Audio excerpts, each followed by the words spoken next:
अस्सलाम वालेकुम। A1 TV के साथ मैं हूं साहर कुरैशी। सबसे पहले नजर डालेंगे हेडलाइंस पर। पाकिस्तान तहरीक इंसाफ के चेयरमैन इमरान खान को आज Islamabad police line headquarter H11 में पेश किया जाएगा।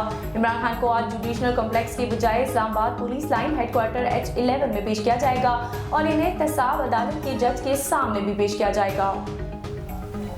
कौमी एहतसाब ब्यूरो ने साबिक वज़ीर-ए-आज़म इमरान खान को अल-कादिर ट्रस्ट केस में गिरफ्तार कर लिया। इमरान खान को रेंजर्स ने इस्लामाबाद हाई कोर्ट के अहाते से गिरफ्तार किया। चेयरमैन PTI इमरान खान 2 मुकदमात में जमानत के लिए इस्लामाबाद हाई कोर्ट के अहाते में मौजूद थे। इमरान खान जैसे ही बायोमेट्रिक के लिए व्हीलचेयर से उतरे, रेंजर्स ने गिरफ्तार कर लिया। नैब हकाम के पास इमरान खान की गिरफ्तारी के वारंट मौजूद थे। PTI के वाइस चेयरमैन शाह महमूद कुरैशी ने कहा है कि इमरान खान की गिरफ्तारी के ताने बाने लंदन से मिलते हैं। इमरान खान की गिरफ्तारी गैर इखलाकी, गैर कानूनी और गैर आईनी है। इस्लामाबाद हाई कोर्ट का फैसला सुप्रीम कोर्ट में चैलेंज करेंगे।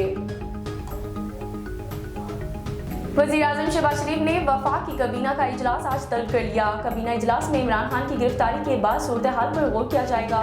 इजलास में PTI पर पाबंदी लगाने के बारे में कानूनी ऑपरेशंस पर गौर किया जाएगा।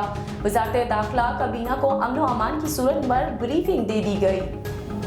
हेडलाइंस आपने जानी। मजीद अपडेट्स के लिए देखते रहिए A1 टीवी। A1 टीवी, सब पे नजर, अंदर की खबर।